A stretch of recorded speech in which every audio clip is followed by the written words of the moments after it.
হ্যাঁ, স্টার্ট।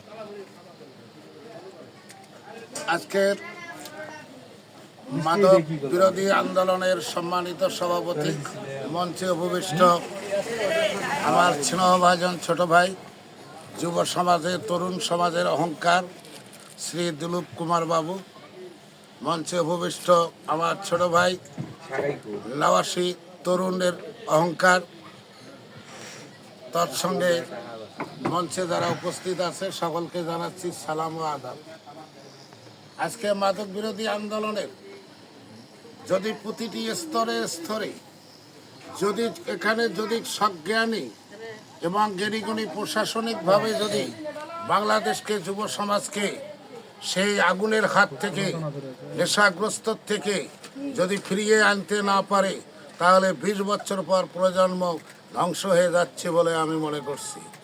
তৎসঙ্গে আজকে অন্তর্বর্তীকালীন সরকারের প্রধান উপদেষ্টার থেকে শুরু করে যারা উপদেষ্টা আছেন তাদের কাছে সদাই আমি অনুরোধ করছি, আপনারা দয়া করে 68,000 গ্রাম বাংলার মানুষের দুঃখ দুর্দশা, অভিভাবক অভিভাবিকাদেরকে আপনারা অন্যায় অত্যাচারের হাত থেকে আপনারা নিরাপত্তা দেবেন বলে আমি মনে করি।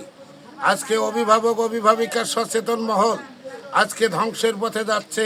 তারা শিশু নিয়ে তারা দুশ্চিন্তা টেনশনে তারা ভোগ করছে, স্টক করছে, কিন্তু সুশাসন প্রতিষ্ঠার নামে অনেক কিছু শোনা যায়, কিন্তু সমাজে সুশাসন প্রতিষ্ঠা হয় নাই এখনো।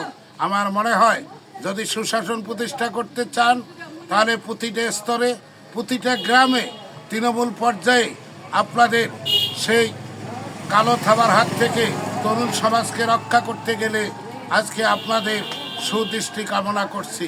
তৎসঙ্গে আজকে বাংলাদেশের প্রজন্ম লেখাপড়া ধ্বংসের পথে যাচ্ছে। এই লেখাপড়ার শিক্ষা প্রতিষ্ঠানকে আজকে ফিরিয়ে আনতে গেলে প্রতিটি মানুষের দায়িত্ব কর্তব্য সম্পর্কে যারা জ্ঞানী গুণী, যারা যোগ্য বুদ্ধিজীবী, এদেরকে ভালো ভালো স্থানে বসে বাংলাদেশের সুশাসন প্রতিষ্ঠা সম্ভব বলে আমি মনে করি।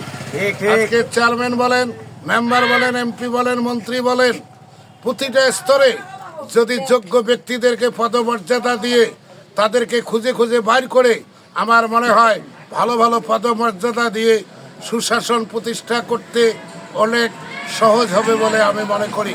তাই যারা সাবেক মেম্বার আছে, সাবেক চেয়ারম্যান আছে, সাবেক আইনজীবী আছে, সাবেক ম্যাজিস্ট্রেট আছে, বিচারপতি আছে, ছাত্র সমাজ আছে, আজকে অনেক ছাত্র সমাজের কথা বলে মনটা আমার কেঁদে ওঠে।